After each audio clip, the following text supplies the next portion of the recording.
स्वयं देवाख्यं सद्गुरुं प्रणाम्यहम्। जय जय श्री राधारमण जय जय नगर कृष्णात् परं तत्त्व किमपि तत्त्वमहं न जाने। शान्ताकारं भुजगशयनं पद्मनाभं सुरेशं विश्वाधारं गगनसदृशं मेघवर्णं शुभांगं लक्ष्मीकान्तं कमलनयनं योगविद्यानगम्यं वन्दे विष्णु भवभयहरणं सर्वलोकैकनाथम्। सभी लोग भगवत नाम संकीर्तन करेंगे मीठी मीठी तालियों के साथ।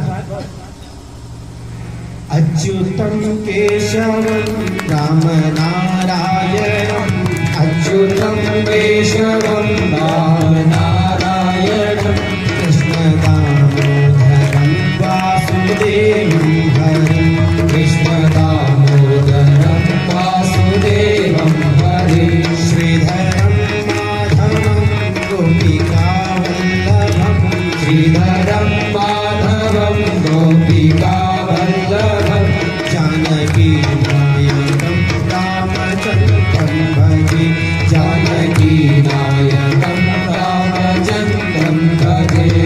अच्युतं केशवं सत्यधामाधवम् अच्युतं केशवं सत्यधामाधवम् माधवं श्रीधरं राधिकाराधिकं माधवं श्रीधरं राधिकाराधिकम् इंदिरामन्दिरं चेतसा सुन्दरम् इंदिरामन्दिरं चेतसा सुन्दरम् देवकी नन्दनं नन्दनं सन्धते देवकी नन्दनं नन्दनं सन्धते विष्णवे जिष्णवे शङ्किने चक्रिणे विष्णवे जिष्णवे शङ्किने चक्रिणे रुक्मणी राधिके जानकी जानये रुक्मणी राधिके जानकी जानये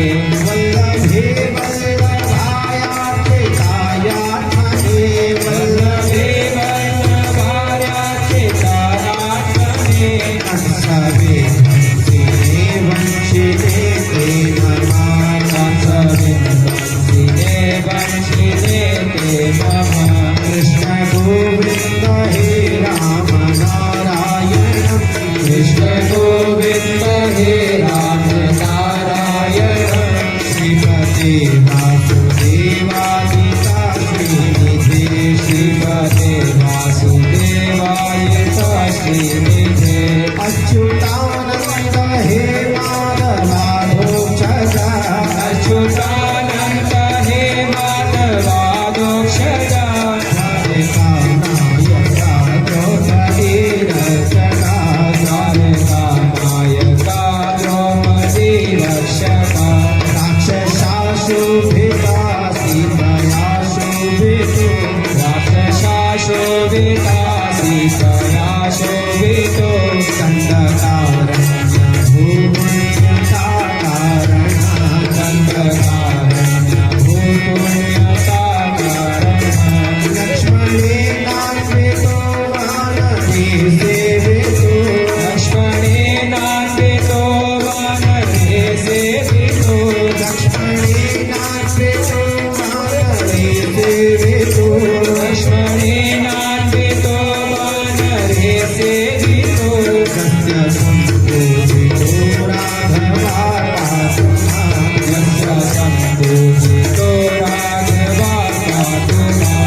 कीर्तया सुन्दरं कीर्तया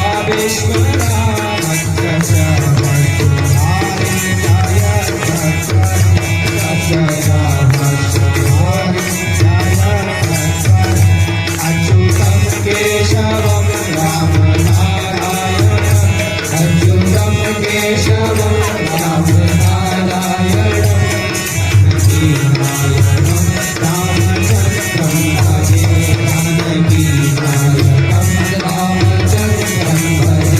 लोग कहते हैं भगवान आते नहीं लोग कहते हैं भगवान आते नहीं लोग कहते हैं भगवान आते नहीं लोग कहते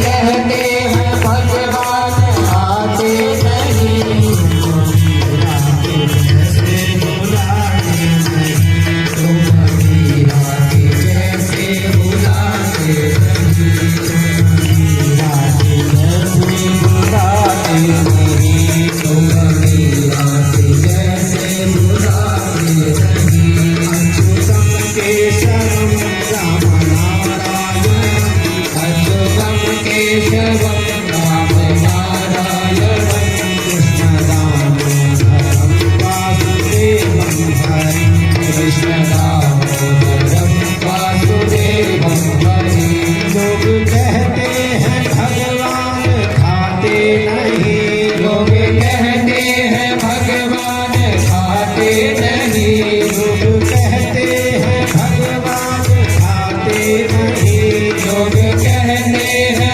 भगवान आते नहीं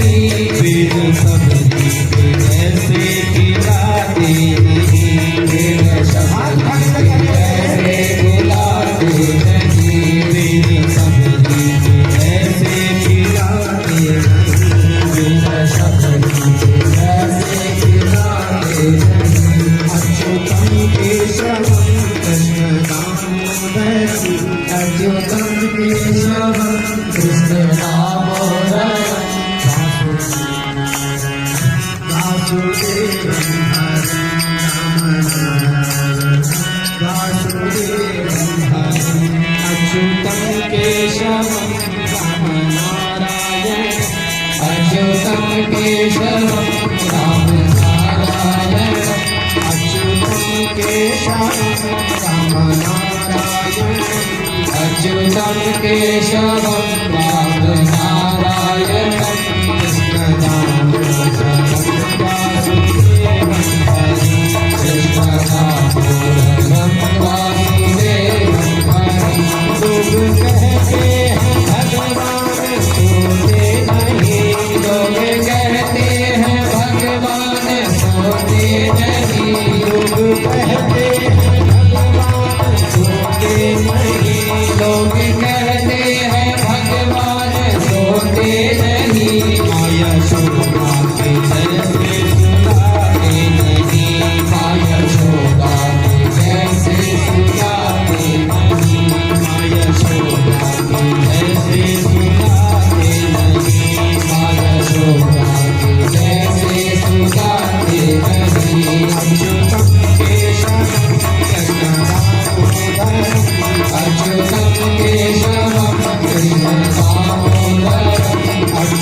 प्रिया आत्मन सर्वाद्यक्षस्य चावां प्रिया आत्मन भगवत ईश्वरा अथर्वे वेद कहता है कि भगवान की कथा सुनते समय सावधान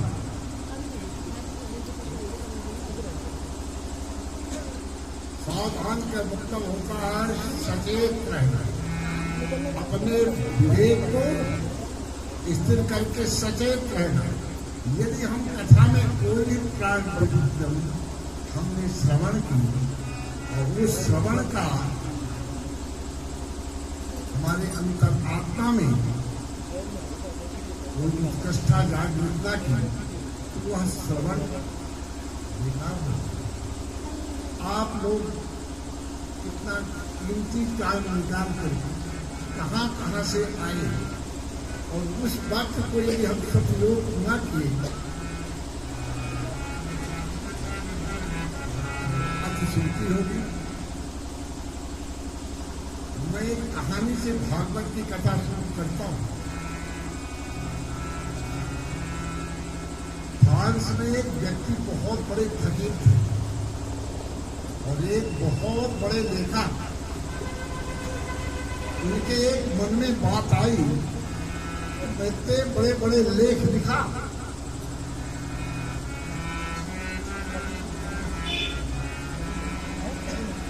मगर लेख लिखने के बाद भी हम अपने आप को ये न जान पाए वास्तव में हम कौन हैं।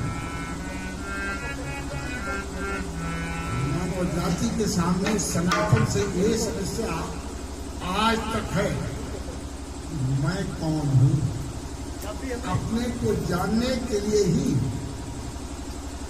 4 वेद, 6-7 18 पुराण, उपनिषद, मीमांसा, वशिष्ठ अद्वैत, शुद्ध अद्वैत, जितने आचार आए सब उनका वर्णन किया और उसका सबका तात्पर्य एक ही है कि हम कौन हैं। माना ये विषय कठिन है मगर असंभव नहीं है।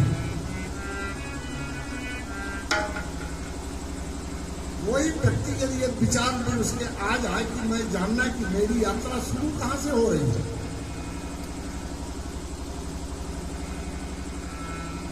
आज तक हमने इतने शास्त्र को अध्ययन किया, मैं स्वयं पढ़ा मगर ये हमारे समझ में नहीं आया कि मेरी यात्रा पहले कहां से शुरू हुई है, आगे कहां खत्म होगी। सिर्फ हम बीच का ही देख रहे हैं या फिर हम पुस्तकों में पढ़ रहे हैं, शास्त्रों में पढ़ रहे हैं। शास्त्र पढ़ना एक अलग बात है और निजी अनुभव एक अलग बात है और ईश्वर अनुभव का विषय है, कहने का विषय नहीं। यदि आपके शरीर में दर्द है, पीड़ा है, यदि आपसे कोई क्वेश्चन करे कि आप बताइए आपके शरीर में पीड़ा कितने किलो है, आप क्या बताएंगे। और कोई कह दे कि दिखाओ पीड़ा कहाँ है, तो क्या कहो। पीड़ा तो दिखा नहीं सकते ना, तो क्या करते हैं? अनुभव करते हैं। ईश्वर अद्वहम तस्ते कठोर निशान कहता है ईश्वर अनुभव का विषय है। पहले ज्ञान तो कहा कठिन, समझत कठिन, अर्थ कठिन विवेक। हमारे महान आचार्यों ने बहुत सी विवेचनाएं की हैं। हम बद्रीनारायण अपने पूर्वजों का तर्पण करते हैं, पिंडदान करते हैं। यदि हम किसी पंडित से या हमसे कोई पूछ ले कि तुम्हारे पिताजी कहाँ तुम देखे हो, क्या बताओ? हमारे पास कोई उत्तर नहीं, बस पढ़ा हूं, देखा नहीं, हमारी अपनी कोई अनुभूति नहीं है। मैं भागवत कहता हूँ, चराचर संसार भागवत सुनता है, मगर भागवत में मेरा क्या योगदान है? कुछ भी नहीं। जो वेद व्यास ने इसमें लिखा वही मैं कहता हूँ, तो जैसे आपको सुना देता हूँ, आप सुन के चले जाते हैं, फिर पल्ला झाड़ देते हैं, लो बकरी अपनी पकड़ सवालो। हम ईश्वर अनुभव का विषय। आज श्रीमद भागवत में गजेंद्र मोक्ष की कथा का वर्णन, गजेंद्र बहुत रहस्यमयी कथा।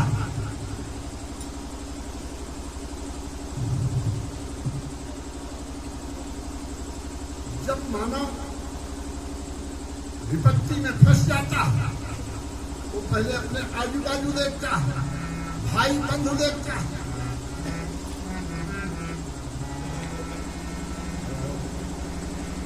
जब उसके सबका आसरा छूट जाता तब परमात्मा की तरफ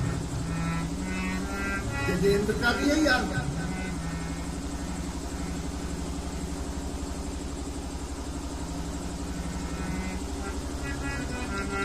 मगर आपसे मैं एक बात ये कहना चाहता हूं कि वो फ्रांस का लेखक था, वो अपने गुरु के पास जा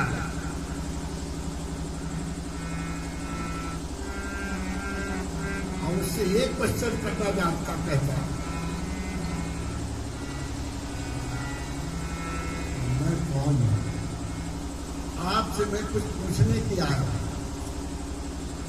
वो उनके गुरु थे, कहने लगे तो क्यों बेटा, जो तुम जानते हो उसका क्वेश्चन करने की तो कोई जरूरत। और संसार में प्राणी वही क्वेश्चन करेगा, हाँ तुमसे हमसे, जो जानता होगा। जो जानता नहीं उसका क्वेश्चन करेगी नहीं। कहता है पेन रखी है और एक कोरा कागज रखा है, आज तुम जो जानते हो उसमें चर्चा करने की तो कोई जरूरत नहीं। जो नहीं जानते वो लिख दो।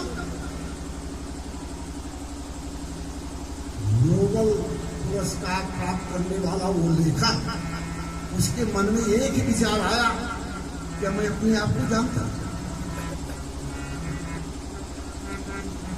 1 घंटे वो कक्ष में बैठा रहा, फिर अपने गुरु के पास जाता है, कोरा कागज और पेंसिल रख दे, मैं कुछ भी नहीं जानता गुरुदेव।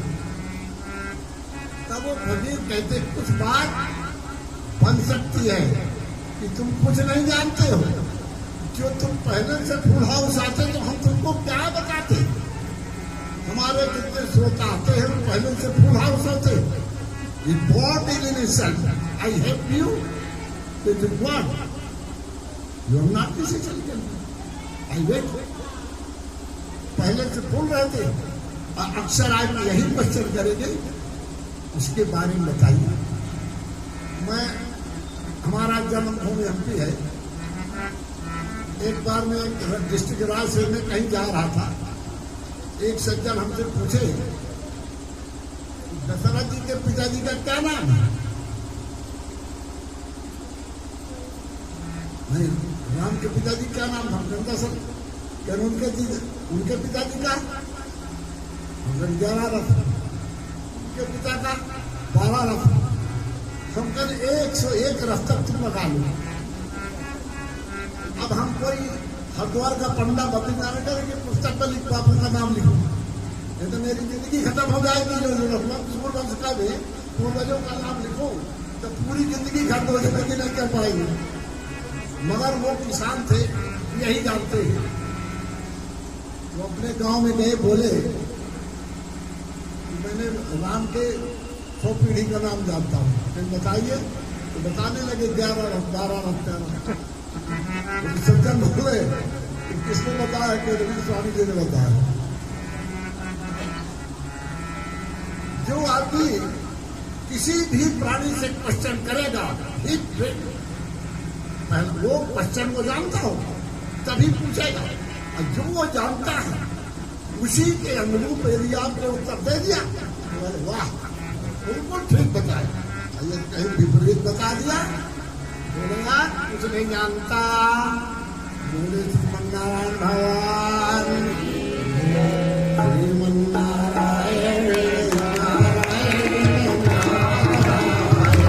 श्रीमन्नारायण श्रीमन्नारायण नारायण नारायण श्रीमन्नारायण नारायण नारायण श्रीमन्नारायण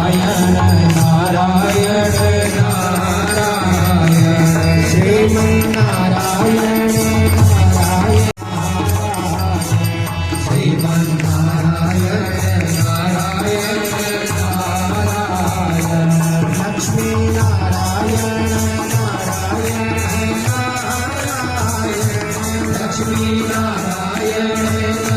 नारायण श्रीमन्नारायण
भगवान की जय।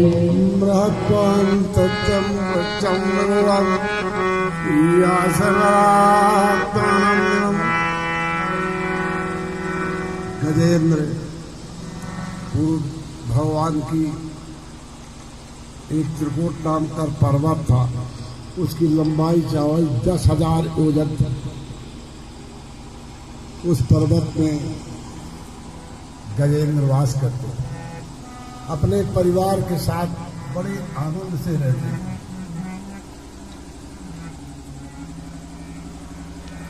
उनके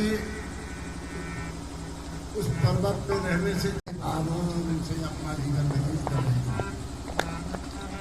एक दिन गजेंद्र काफी प्यास लगी,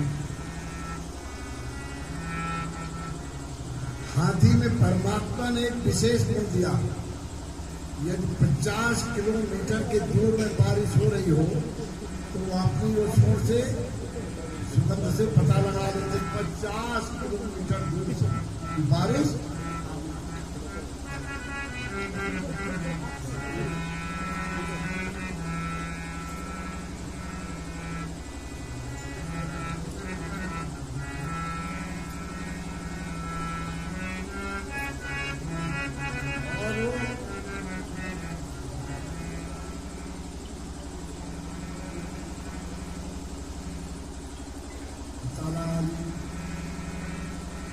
उसी सरोवर के तरफ वो चल पड़े।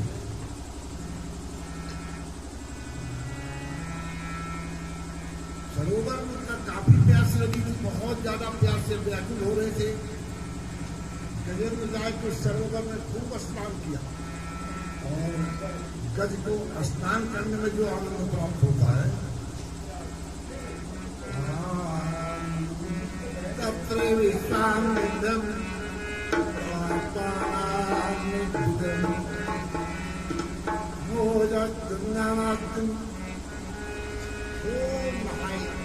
अपनी खूब प्यास भर के पानी पिया और खूब उसमें स्नान करके अपनी थकान को और खूब उछल कूद किए परिवार के सहित। आप जब देखे कहीं जाते गंगा में स्नान करने तो बच्चे खूब उछल कूद करके नहाते, उनके बच्चे भी नहा रहे थे उछल कूद करके, और उछल कूद इतने उन्मत्त हो गए ये भूदान प्रणय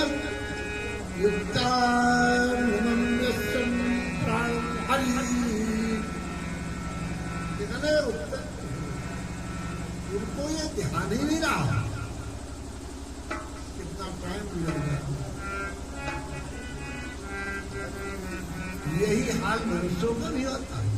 जब कहीं थोड़ा अच्छा टाइम आ जाता ना तो बहुत उछल कूद करता है, और जहां थोड़ा सा विपरीत परिस्थिति आई, बस उसका उछलना कूदना बंद हो जाता है, और फिर क्या कहाँ चल पड़ता है पंडित जी के पास। कोई बाबा ने बताइए कौन सा ग्रह लगा, पंडित लोग भी कम नहीं कि बहुत दिन फंसा है आ जा,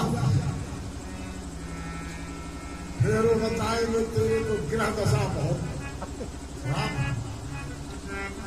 वास्तव में सत्य यदि 7.5 के राहु केतु में होते तो हम ब्राह्मण जाति का भूखों बना।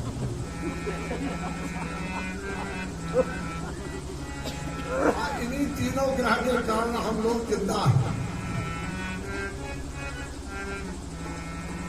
बताइए कैसा है, क्या समय है, और ब्राह्मण अच्छी तरह जानते हैं। बहुत दिन में अंटी में चढ़ाएगा, फिर वो पत्रा खोलेंगे, बताएंगे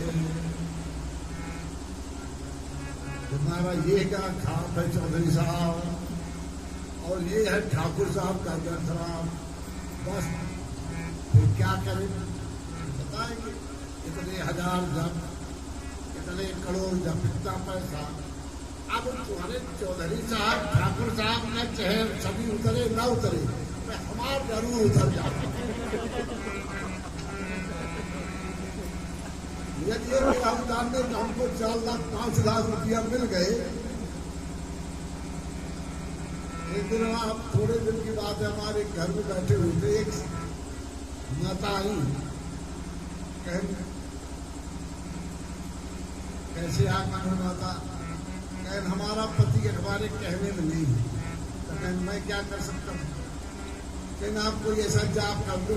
हमने क्या है कंट्री ज्यादा है, पैसा जो कहेंगे आप देंगे। हम कहने 5 लाख रुपया दूंगा जाप का, फिर छुट्टी हो जाएंगे। हम कहें बिल्कुल आपके कहे में चलेंगे।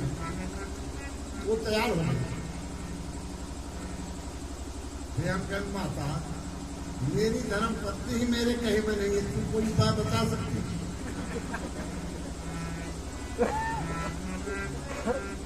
ऐसे जब जजमान मिल जाए तो फिर पंडितों को तो कब आ रहा है। यही बात उद्धव जी ने भगवान कृष्ण से जाते समय परम धाम जाते पूछा कि प्रभु दुख किस कारण से आता है, तो भगवान कहते उद्धव कर्मान गत्यम तद्यास्यो यो विधात, कर्म की गति विधाता के सिवाय कोई ना देवतो न दानव न मनुष्य न अपराध, न देवता जानते हैं न मनुष्य जानते हैं, और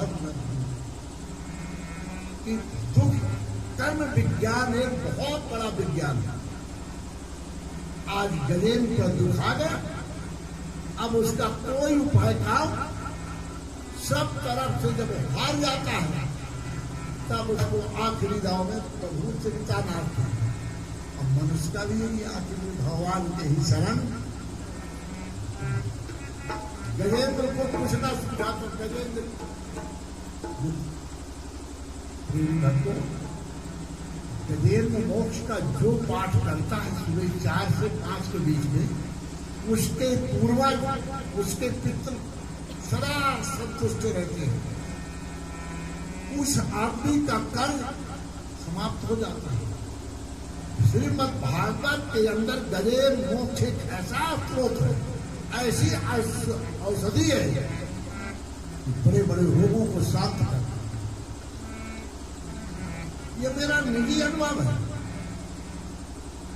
2020 में हम बीमार हो गए तो हमको नींद नहीं आती थी, तो मैं हमारे चेतन पंडित है उज्जैन में, तो मुझसे प्रेरित पूछा नींद नहीं आती, कहने गुरुदेव आपको हम क्या बताएं, आप गजेंद्र मोक्ष का यदि पाठ नहीं कर सकते हैं तो सुन तो सकते ही हैं।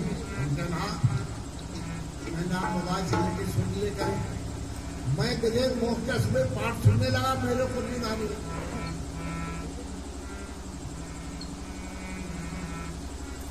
ईश्वर का संबंध भावना से होता है, इसीलिए जिसकी रही भावना ऐसी, जिसकी रही भावना ऐसी,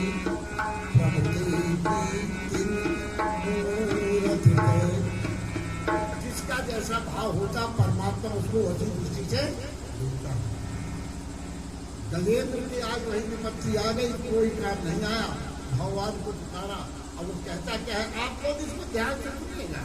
क्या कहता, कोई देवता का नाम नहीं लिया,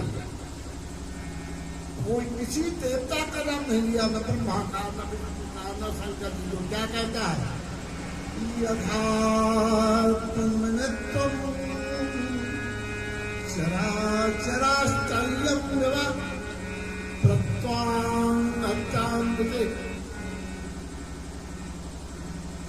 जो ये संसार का उत्पत्ति का कारण है, जो ये संसार को चला रहा हो,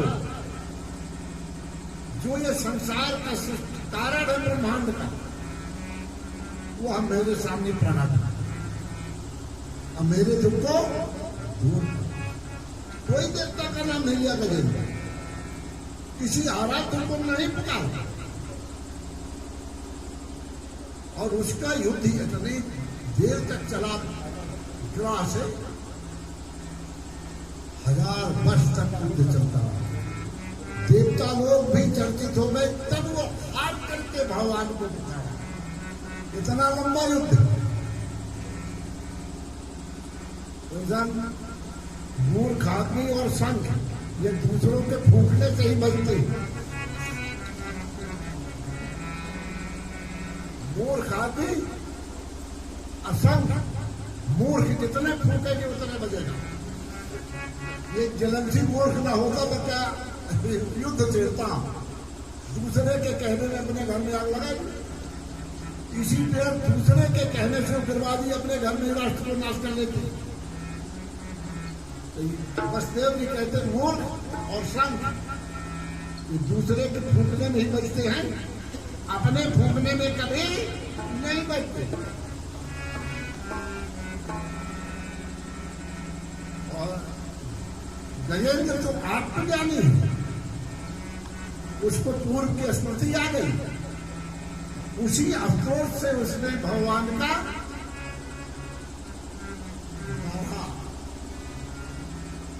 अब भगवान उसकी आवाज सुनते ही इतनी तेज से चले। लक्ष्मी जी कहती कहाँ जाएंगे, हरि हाँ बोले भगवान ने कुंड में, हरि में सूंड पकड़ ली। जैसा विनय के हरि,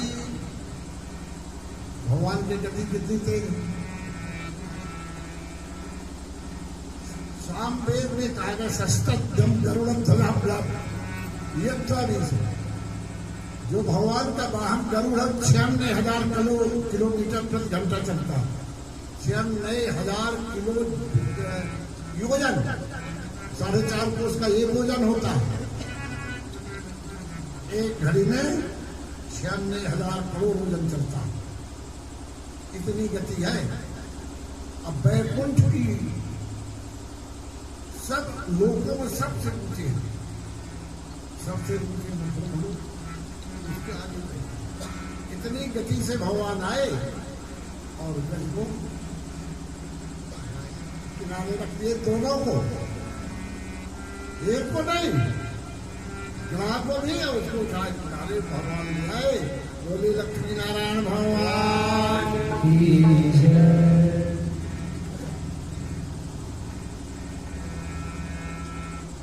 सुदर्शन चक्र से सुदर्शन महाज्वाला कोटि सूरा प्रभामतम भगवान के सुदर्शन चक्र में 1000 करोड़ सूर्य का प्रकाश है।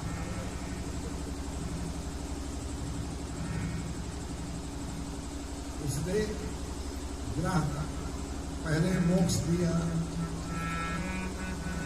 और गज का स्पर्श करते हुए वो अपने फूल की योनि में आ गया।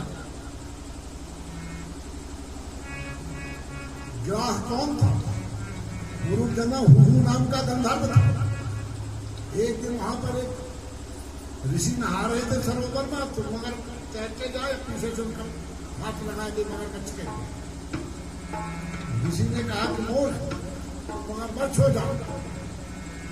हुहू नाम का गंधर्व था, मगरमच्छ हो गए। और ग्रह जो थे पूर्वजन के द्रविड़ देश के इंद्रधुम्न नाम के राजा थे, भगवान के परम भक्त, राजकाज छोड़ दिए और मलय पर्वत पर तपस्या करने लगे। एक दिन अचानक दैवदत्त अगस्त ऋषि वहां पहुंच गए। उन्होंने अतिथि का नहीं कर सके। इतने में अगस्त क्रोधित हो गए। बोले तुम अपना कर्तव्य छोड़ करके ऋषियों का कर्तव्य अपना रहा, इसलिए तू निबुद्धि हाथी हो जाए। और हाथी बुद्धि होने के लिए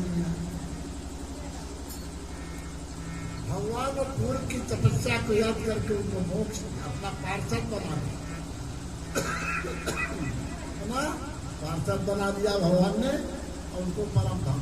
क्या कहता है, प्रभु आप तो हमारा उद्धार करने को आए थे, मेरे से पहले उद्धार तो हमारे दुश्मन ग्राह का ही कर दिए आप। मैं क्या करूं? मेरी प्रतिज्ञा है कि जो मेरे भक्त का पैर पकड़ लेगा उसका उद्धार मैं पहले ही करूंगा। कृष्ण भगवान। दोस्तों, भगवान के पैर पकड़ने की कोशिश ना करो। भगवान के भक्त का पैर पकड़ लो, तुम्हारा उद्धार पहले हो जाए। संत की सेवा करोगे, तुम्हारे घर भगवान अपने आप ही। यहाँ रही भगवान श्रीमद् भागवत में गरीब मोक्ष की कथा। कथा तो बहुत बड़ी है। क्या 7 दिन में श्रीमद् भागवत की कथा पूरी होती है? अभी हम 7 महीना कहे तो भी पूरी नहीं होगी। मगर संक्षेप में जो भी कथा जगह मुक्ति श्रीमद् भागवत सत्य की कहते राजा परिचित ज्ञानम तुत्सम सब्रह्मात्मानम। महाराज परिचित गजेंद्र भगवान का पार्षद बन के भगवान के लोक को चला। जब भगवान वैकुंठ गजेंद्र को लेके पहुंचे तो एक पार्षद और आ गया। तो लक्ष्मी जी से पूछते ये कौन है? कहेंगे हुहू नाम का गधा था, आपका भक्त है कि नहीं? गजेंद्र से पहले वैकुंठ में वो बैठा हुआ ग्राह। भगवान की करुणा से देखो, इसलिए उनको करुणा सिंधु कहा जाता है। भगवान की कृपा सदा जीव पर बरसती रहती है, मगर जीव ऐसा है उनके तरफ जाने का नाम ही नहीं देता उसको। एक दिन देव ऋषि नारद बोले, प्रभु आपके मृतलोक में बहुत भक्त, इतने भक्त हैं कि आपका हरदम चिंतन करते हैं और आपका भजन भी करते हैं। उन भक्तों का भी आप याद करते हैं। देव ऋषि, जो मेरा भक्त हमारे पास आना चाहता है ना, आप छाट लो। मगर बहुत दिन तक फिरते रहे, उनको ऐसा कोई भक्त याद नहीं कि भगवान के लोक को जाने को। एक सुअर लौट रहा था कीचड़ में, नारद जी सोचे हो सकता है ये चले, ये बहुत दुखी है। मुझे तुम क्या वैकुंठ धाम चलोगे? तो कहता है क्या नारदो, हे नारद, क्या जो हमको यहाँ मिलता है वहां मिलेगा?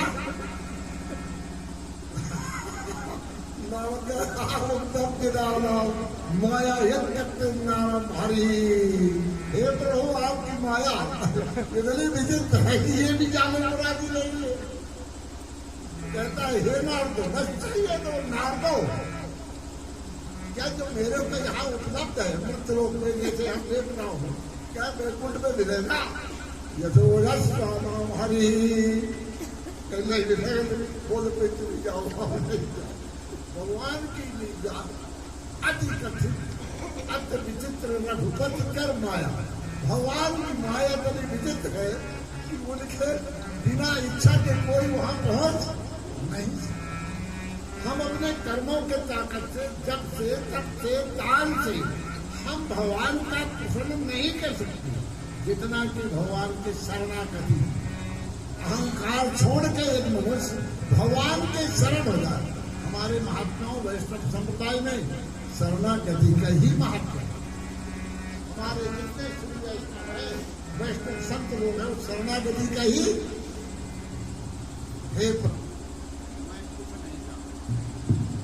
हम आपके शरण हैं। जब वो ऐसा बोल देता तो प्रभु करुणा निधान दयावान हो जाते। बोलिए कृष्ण भगवान की जय। श्रीमन्नारायण नारायण श्रीमन्नारायण नारायण नारायण, श्रीमन्नारायण नारायण नारायण, श्रीमन्नारायण नारायण नारायण, श्रीमन्नारायण नारायण नारायण, श्रीमन्नारायण नारायण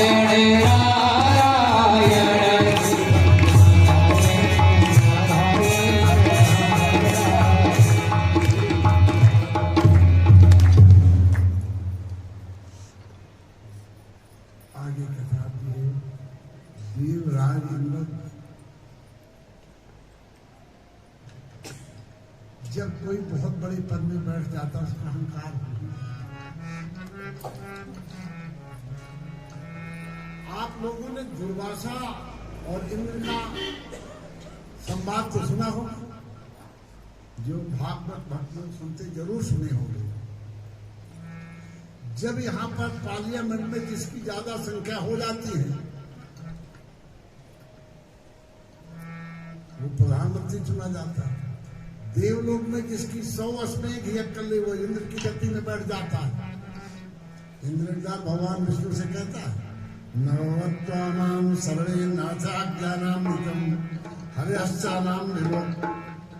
प्रभु हमें कोई देव का लोकेंद्र कोई दान में आपने दिए, हमने 100 अश्वें किया तब आप हमें अपने इंद्र बनाए। राजा बलि छीनना चाहता है, यदि हमारा तो बाकी पुण्य वापस करो, नहीं हमको कुछ बैठाओ। ये कथा आगे वामन भगवान की आएगी। राजा बलि की भगवान दुर्वासा भगवान शंकर के ही स्वरूप है। उनका नाम तो सुनते ही लोग भयभीत हो जाते हैं, आदमी छुप जाते थे जंगल में।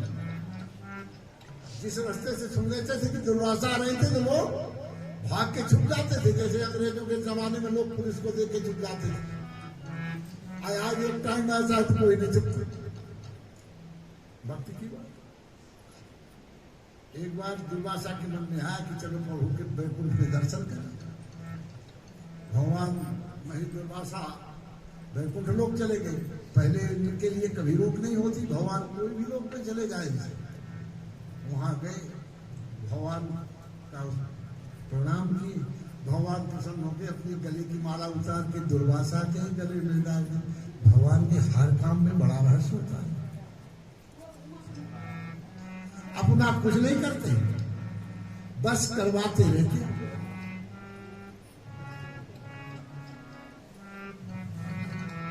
वैकुंठ लोक से भगवान का दर्शन करके दुर्वासा देवलोक को, उस समय देवराज इंद्र हाथी में बैठकर की सवारी निकल रही थी। दुर्वासा सोचे कि ये भगवान नारायण के गले का माला है, इसके देवराज इंद्र इसके योग है, क्यों नहीं इसी के गले में माला दे दी।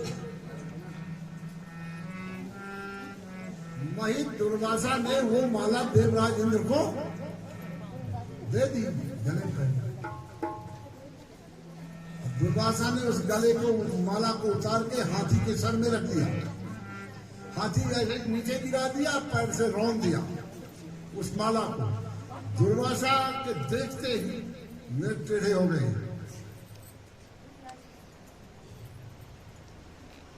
भगवान ही जानते थे एक बात है, भविष्य सच्चा ईश्वरा, भविष्य ईश्वर, भविष्य की बात न देवता न दानव नहीं जानते। हमारे पास आज मैंने अपने 40 साल तक भविष्य बताता रहा लोगों को। इस बद्री का आश्रम में व्यास गादी में बैठ करके सत्य बोल रहा हूं। 40 वर्ष हो गया, 50 साल हम भविष्य बताते रहे। और सत्य बात तो एक क्षण का हमको अपना नहीं पता, अगले मिनट मेरा क्या भविष्य, और दूसरों का भविष्य बता रहा, बेटा तेरा ये हो जाए। अब खुशी की भी आज बात यह है, जानता नहीं बता फिर हो जाता। वो लोग समझते कि बड़ा आदमी सिद्ध होगा। मैं कहता प्रभु मेरे को ये पता नहीं कि अगले मिनट हमारे सर में क्या होगा। इसीलिए कहते भविष्यन्ति यदस्कम मध्य ईश्वरा। ऋग्वेद वेद कहता भविष्य ईश्वर है, ईश्वर के घर की बात कोई नहीं जानता। और श्रीमद् भागवत में सुखदेव जी कहते हैं बालकौ इदं वंदं नारायणं विश्वकृता। भगवान बुद्धि 500 वर्ष के बालक के जैसे है। कैसी है? 5 साल का जो बालक होता भगवान की बुद्धि, वेद कहता ऐसा। यह ब्रह्मांडान तत्व हुई, यह पूरा ब्रह्मांड उनका खिलौना बनाते। उनसे पूछा कि प्रभु ये क्यों करते हो? कहना अगले मन नहीं लगता, हम इसको बनाते हैं फिर इसमें खेलते हैं। और जब माँ बोली बेटा दूध पी ले तो उसको मिटा के तुरंत भाग जाते हैं। परमात्मा का ये ब्रह्मांड, कोटि कोटि ब्रह्मांड उसका खिलौना। भविष्य भी वही है, भूत भी वही है, वर्तमान भी वही है। उनके सिवाय कुछ भी नहीं इस ब्रह्मांड में। जिधर देखो, तभी तो लक्ष्मण जी ने एक दिन राम जी से कहा प्रभु, देखा कि आज प्रभु बहुत प्रसन्न है, तो लक्ष्मण जी मौका ताक करके पैर दबाने लगे। और हर वक्त बाबाओं से, गुरु से, महात्माओं से हर वक्त क्वेश्चन मत करना। जब देख लेना क्या इनका मन ठीक है तभी करना, नहीं सीधी की बजाय उल्टा भी बोल सकता बाबा। बाबाओं में एक बड़ी विकट घटना पसंद हो जाता है। इनसे कहा कि जिस प्रकार आग से बच के रहता है उसी आदमी गुरु से बच के रहता है। संत का देख ले किसका मन इस समय ठीक है तभी कोई। लक्ष्मण जी ने देखा इस समय राम जी बहुत प्रसन्न है, तो उनसे पूछ बैठी प्रभु संसार हर वक्त जपता है माया माया माया, ये क्या बला है माया? तो भगवान में कुछ भी माया तो नहीं है लक्ष्मण, नहीं माया कुछ भी नहीं है। तैयो तोर मोर मय माया, तैयो तोर मोर मय माया, जय बस की जीव निकाया। कुछ भी नहीं, ये तेरा ये मेरा। हे मनुष्य, जितना तेरा मन का भाव बढ़ेगा कि ये भी मेरा है और ये भी मेरा है, उतना दुख बढ़ता चला जाएगा। और जब तुम्हारी ये भाव आ जाए कि मेरा ये भी नहीं और ये भी नहीं, और ये भी नहीं है, कोई दुखी नहीं। मेरे पूरे दुख का कारण मेरापन है, ये मेरा है लक्ष्मण, बस इतनी माया है। यदि मनुष्य के हृदय से ये भाव निकल जाए कि मेरा कुछ है ही नहीं, तो ये संसार छोड़ते समय कोई दुख नहीं। एक बहुत अच्छी कथा आती है, न्यूयॉर्क में एक सिल्वर ब्रेनेन है, व्यापारी था, बहुत उनकी 20 मंजिल की बिल्डिंग बनी हुई थी। एक दिन उस बिल्डिंग में आग लग गई, तो वहां ये 1517 की कहानी है। तो डॉक्टर ब्रिलियन बैठे वहां चाय पी रहे थे, तो क्या देखा कि वो व्यापारी छाती कूट के रो रहा है, फिर गिर पड़ता है, फिर खड़ा होता है। डॉक्टर ब्रिलियन जाके कान में कहते हैं, आप क्यों रो रहे हो? तो देख नहीं रहा मेरी 25 मंजिल की बिल्डिंग जल गई? तुम क्यों रो रहे हो? ये बिल्डिंग के कल बैनामा हो गया था, बयाना हो गया था, बिल्डिंग गई तो बिक गई है, बिक गई। हाँ, वह व्यापारी उसके खुद से हंसने लगा, जल जाने दी। अब doctor broad final you have been, वो जाए करके वहां पर बिलियन के साथ चाय पीने लगा और कहता है, ये बिल्डिंग जल गई, फायर ब्रिगेड के टेलीफोन करो, बुलाओ। और डॉक्टर बिलियन कहते बिल्डिंग के आग में कोई फर्क नहीं पड़ा था, पहले भी जल रही थी, अब भी जल रही है। पहले रो रहा था, अब कॉफी दे रहा, हंस रहा। उस व्यापारी का उस बिल्डिंग से मेरापन का भाव हट गया कि अब मेरी नहीं है, जल जाने दे, कोई बात नहीं, जल जाने। कुछ देर में बिलियन बोले, बयाना वापस हो गया था, फिर बिकी नहीं थी, वो बेहोश हो।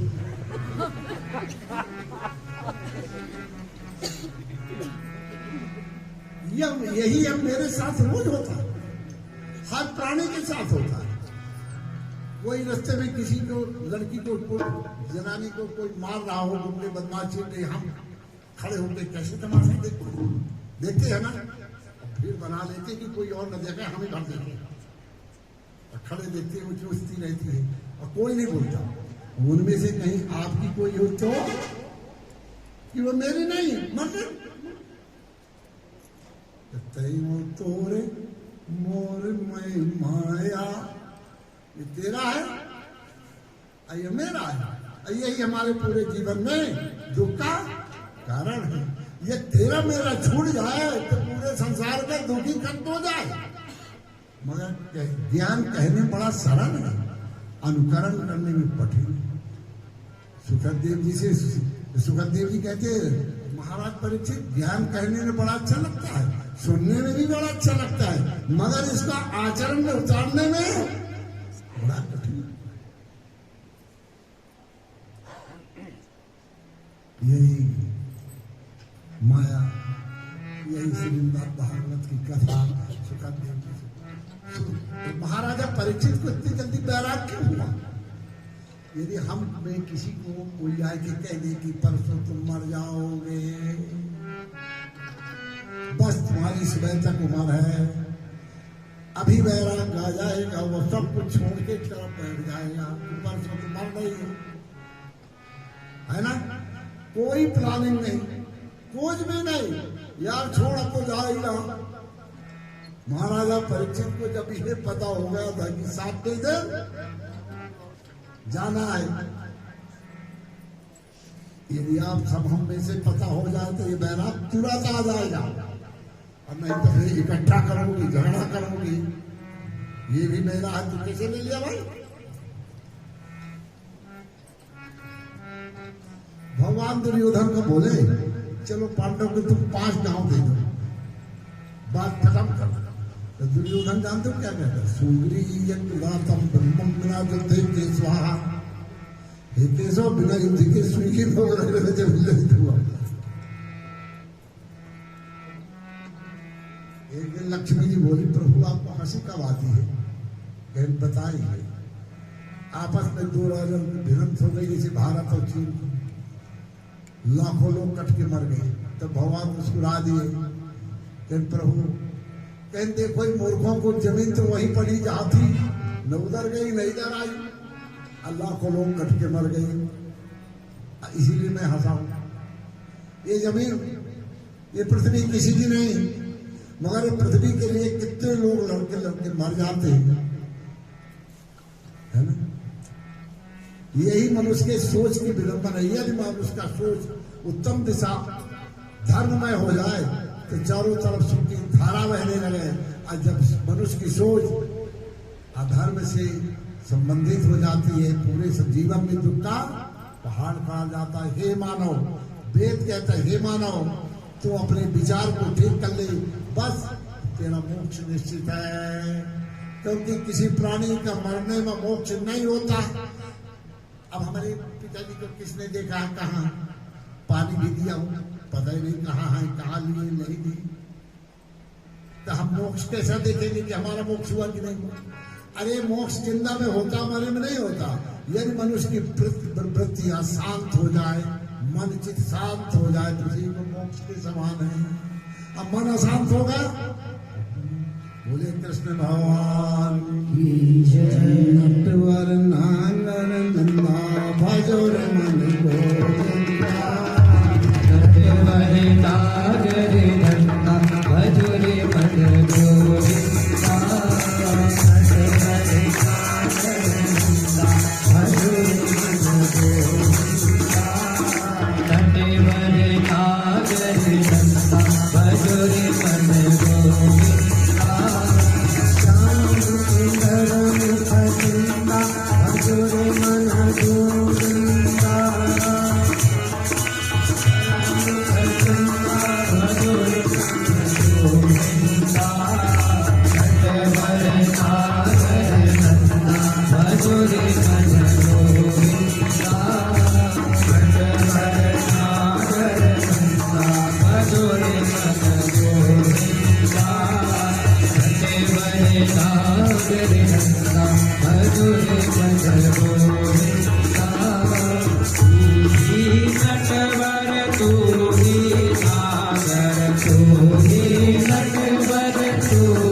इंद्र बड़े जब कोई मंत्री बन जाता है तो बड़ा अहंकार उत्पन्न हो जाता है, और उसके ऊपर पीछे पीछे इतने लोग चलते हैं।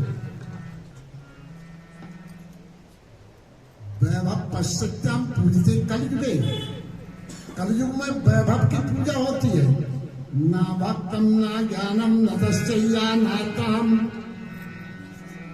ना मुक्ता न सत्याचरणम न तस्य कलयुगे। वैभव मदस्यानाम पाखंडम पूजनम कलयुगा। कलयुग में वैभव की पूजा होती है। यदि हमारे आप लोग 5 गाड़ी नर्सरी पीछे 5 आगे कर दो, अब गाड़ी में बैठा दो और बोलो स्वामी जी की जय हो, ये कोई संसार का नहीं पूछेगा कि स्वामी जी क्या पढ़े क्या लिखे। बस बहुत बड़े, क्योंकि 5 आगे 5 पीछे गाड़ी। किसी सज्जन ने पत्रकार थे, वो रमेश तिवारी है, हमारे यहाँ एक चतुर्वेदी भोपाल से आए हुए बैठे हैं। उनका उस गांव का नाम है सांची। वो दैनिक भास्कर में ऑडिटर थे। तो उन्होंने एक बार हमसे कहता स्वामी जी हम फला जगह थे, बहुत बड़े महात्मा हैं। हम कहते रमेश जी तिवारी आप किस बात पर वो मतलब बड़े हैं, लेकिन आपको पता नहीं। नरसिंह जी महाराजा, जयपुर महाराजा जितने राजा उनके सब आके प्रणाम करते। तो हम कहते बाबा जी का तो फिर कोई व्यक्तित्व नहीं है। महाराजा जब तक प्रणाम करेंगे तब तक बाबा जी बड़े, और महाराजा जिस दिन आप प्रणाम कर ले वही बाबा जी छोटे हो जाएंगे। मनुष्य को अपने व्यक्तित्व में पूजना चाहिए, दूसरे के व्यक्तित्व से नहीं। हमारी समाज की समझ सोच ये बदल गई है कि जो जितना बड़ा बाबा हो उसके पास 10-5 गनमैन हो। अभी हमारे चतुर्वेदी साहब आए, बताए कि कोई बाबा आए यहाँ जैसे और कथा कह रहे हैं कोई रघुनाथ ट्रस्ट में 3 गैर पीछे है। तब कहन भाई गनमैन तो गुंडों के पीछे होते हैं, 7 के गुंडों क्या जरूरत गनमैन की? साधु को गनमैन की क्या जरूरत है? उसका गनमैन तो नारायण होते हैं, और जिसको अपने नारायण में विश्वास है उसको किसी नहीं। मगर आज समाज की व्यवस्थाएं सोच ऐसी बदल गई है कि जहां वैभव होगा, जहां धन होगा, वहीं पर हजारों अपराध छुप जाएंगे। देवराज इंद्र का भी यही हाल है। देवलोक में सवारी नहीं करते, बैठे जा रहे थे देवी, उनको ये नहीं पता था देवता होने के भी अगले क्षण मेरे घर में विपत्ति आने वाली। दुर्वासा नाम का ऋषि आ गया, ये पता देवेंद्र को नहीं चला। तो जब देवराज इंद्र को ये पता नहीं चला कि अगले क्षण क्या होने वाला है, तो बताओ हमारे पत्रा को कैसे पता लगेगा कि कल क्या हो? बोलिए कृष्ण भगवान, बड़ी अजीब बात है। हम पत्रा बोल के अभी जितेंद्र सिंह अभी 8-10 दिन पहले आए, क्या अगला दफा हम करना बहुत अच्छा भागवत करो। अब न हमें ये पता कि कल क्या होने वाला है, परसों को पता, मगर झूठ बोले जा रहे। अब कल जो में वही पूछता है जो झूठे मस्खरी जाने, कल युग सुई गुणवंत बखाने। जो झूठ मस्करी मन क्रम वचन लवार ते कलिकाल में बकता। जो मन क्रम वचन से झूठ बोलेंगे वही कलयुग में कथा बाँचा हो। देवेंद्र इंद्र को ये पता नहीं कि दुर्वासा रूप विपत्ति मेरे घर में प्रवेश कर चुकी है। दुर्वासा के खड़े हो गए, माला पहनाए, माला उन्होंने फेंक दी, हाथी ने अपने पैर से कुचल दिया। आप दुर्वासा क्या कहते हैं? हम भक्तम नारायणम तथा त्रिलोक्यास्तां परमेश्वर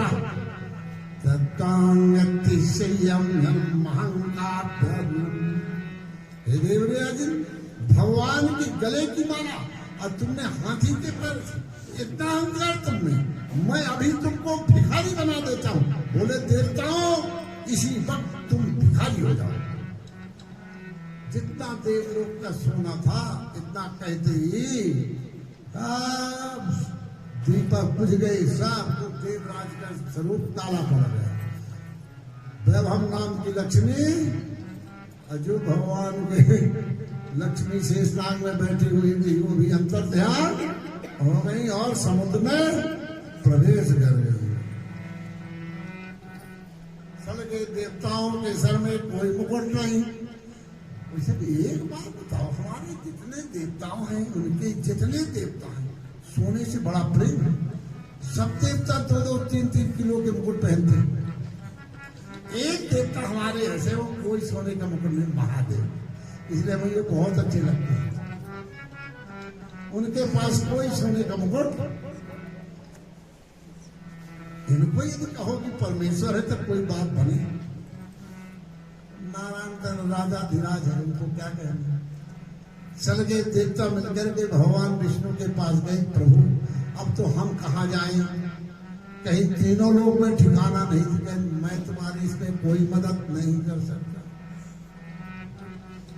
देवता कोई चारों तरफ फिरते रहे, साफ दिखा। यही बात एक बड़ी सुंदर हमारे गुरुदेव कथा सुनाते। एक बनिया था तो दोपहर में दुकान से आए तो घर में बैठ के भोजन करे। जब वो भोजन करता था तो मोटा चूहा बिल से निकले। दीवार पुराने जमाने में कच्ची दीवार होती, निकले बनिया के सामने खूब उछल कूद करे। बनिया ने सोचा कि ये हो ना हो, इस चूहे के पास माल पानी जरूर है। कारण उछलता बहुत है। उसने जहां से चूहा बिल से निकलता था उसकी खुदाई की। अब खुदाई की तो वहां से 10 चांदी के रुपए 10 निकले और वो निकाल के बनिया रख लिया। जब वो बिल से दूसरे दिन बनिया भोजन करने के लिए बैठा, चूहा निकला तो चुप पैसा बैठा।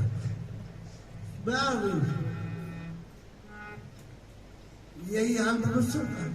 जब तक जेब में 4 पैसा होते हैं तो खूब उछल कूद करता, जैसे कि बटुआ से पैसे घटे तैसे तो फिर क्या बात करेगा।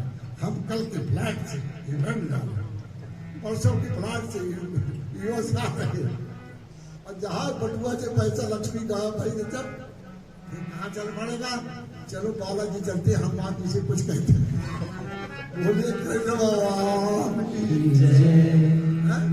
वो फिर भगवान की तरफ चल पड़ता है और जत्था बना के जाते हैं। कितनी अजीब भक्ति है। 5 रुपए के नदिया चढ़ाएंगे, 500 रुपए के प्रसाद बात चढ़ाए। बोले हनुमान जी हमारी 1 करोड़ की लॉटरी निकल जाए, क्या सबसे पागल हमारे जी है। 5 रुपए के नारियल, 1 करोड़ रुपए की लॉटरी भिजवाते हो, ऐसा बिजली ऐसी भक्ति करते हो। देवताओं का बुरा होगा। उसके बाद देवता भगवान से अंश नारायण से उत्पन्न हुए। उनकी हालत देख के प्रभु को बड़ा दुख लगा। लक्ष्मी जी भगवान को छोड़ गए, अकेले मन ना लगे, प्रभु से कैसे भी रह सकते हैं। आगे चल के भगवान ने देवताओं का भला करने का कुछ काल बाद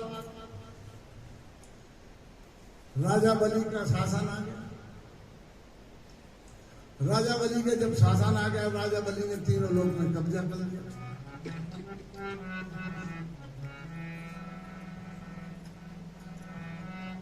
अब देवता और भी हाल हो गए। भगवान बहुत चतुर है। विष्णु सहस्त्रनाम में जानते क्या, चतुरात्मा चतुर्व्यूह चतुर्दशम चतुर्भुजा। भगवान चतुरों के भी चतुर है, बहुत चतुर है। देवता बोले राजा वाली सब कुछ छेड़छाड़ लिया है। कहे आपत्ति काल में देवताओं दुश्मन से भी दोस्ती कर लेना चाहिए। इस समय राजा वाली का साधन है, जाओ तुम असुरों से दोस्ती कर लो और दोस्ती करके उनके सामने प्रस्ताव रखो समुद्र मंथन का। कहेगा समुद्र मंथन का।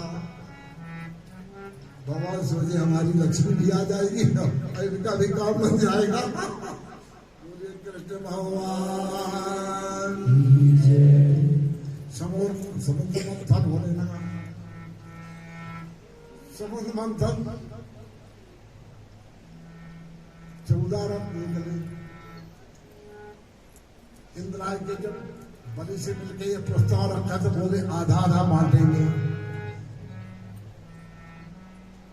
जानते देवता कभी राक्षसों युद्ध में नहीं जीते, मगर भगवान की सहायता के कारण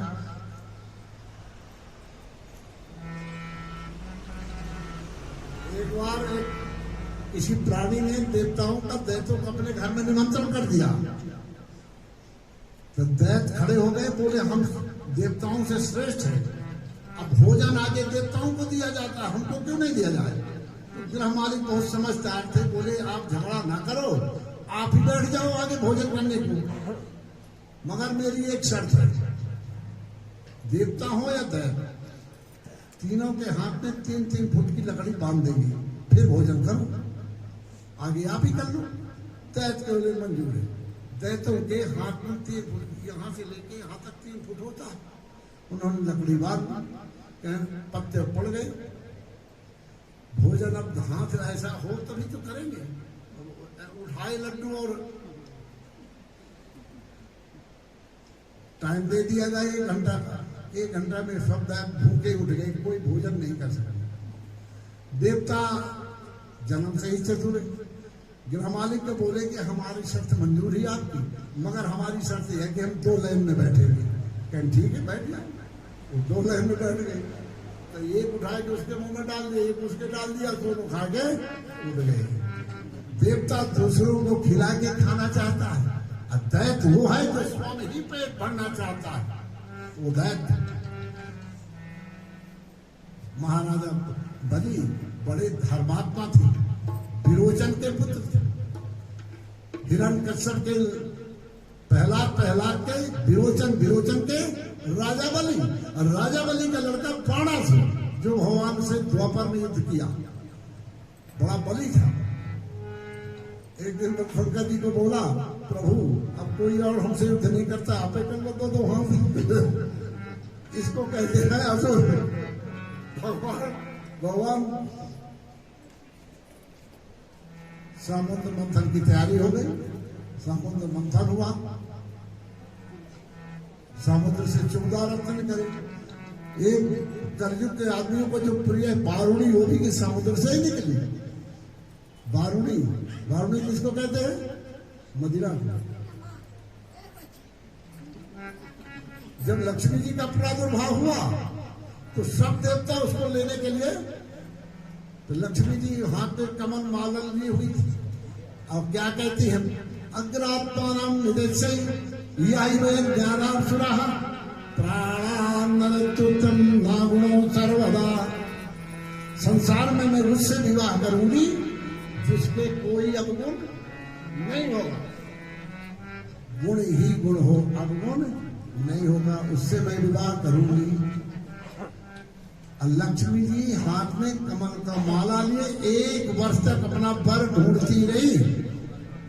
महादेव के पास सबसे पहले गई, बोली उम्र तो बहुत ज्यादा है, दानी भी है ये बाबा, मगर इसमें एक अवगुण बहुत बड़ा है। वो क्या है? क्रोधी है। भगवान शंकर क्रोधी है। नहीं, फिर ब्रह्मा जी के पास गए, बोला और सब ठीक है, मगर स्त्री भगत है, स्त्रियों का बड़ा लालची है, इसलिए इससे भी ठीक। फिर भगवान के पास गई, भगवान खड़ी रही, कालां क्षीर सहस्त्रम नारायणम नहुत्रामी, बहुत देर खड़ी रही, मगर उन्हें नेत्र ही नहीं खोला। फिर इसमें गुण तो गुण ही गुण है, और वही अब गुण नहीं है, मगर ये हमको चाहता नहीं, क्या करें? कोई बात नहीं चाहते तो उन्होंने कमल की माला ऐसे ही भगवान के गले में डाल दी। भगवान बोले, नेत्र बोले, हम आत्मम देवी सेवात्मम, हे देवी मेरे हृदय में आपका स्वागत है। अब तुम ये संसार के जितने जीव है सबका पालन करो,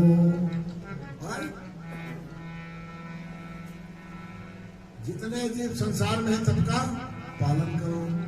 लक्ष्मी जी के आते ही संसार जितना देवताओं का सोना होना गायब हो गया था। एक बड़ी अच्छी कथा है, जगन्नाथ जी में भगवान कृष्ण और बलराम दाऊ जी और लक्ष्मी जी स्नान करने के समुद्र में गए। स्नान करके जब लौट रहे थे तो ये शूद्र जाति की माता बड़ा सुंदर लीप पोत के दीपक जला रखा था। लक्ष्मी जी को सफाई बहुत अच्छी लगती, वो वहीं बैठ गई। तो बलराम बोले, भाभी जी इतने लोग आपको रास्ते में मिले, आपको ये शूद्र का ही घर मिला था? तब लक्ष्मी जी बोले, देवर जी सुनो, मेरे ऊपर कोई शासन नहीं करता, न तुम्हारा भाई भी नहीं, मेरी जहां मर्जी होगी मैं वहीं बैठूंगा, जाओ, मैं नहीं जाती। बलराम और कृष्ण तो आ गए मंदिर जगन्नाथपुरी में, लक्ष्मी जी वो समुद्र में वापस चली गई। जैसे समुद्र में प्रवेश गई, मंदिर का जितना सोना सब पीतल हो गया, दीपक अपने आप पहुंच गए। और जहां पर चढ़ोतरी ना हो वहां पुजारी कैसे रहे? 2-4 दिन में जितने पंडा पुजारी जगन्नाथ जी सब भाग गए, कोई भोजन नहीं, कुछ भी नहीं।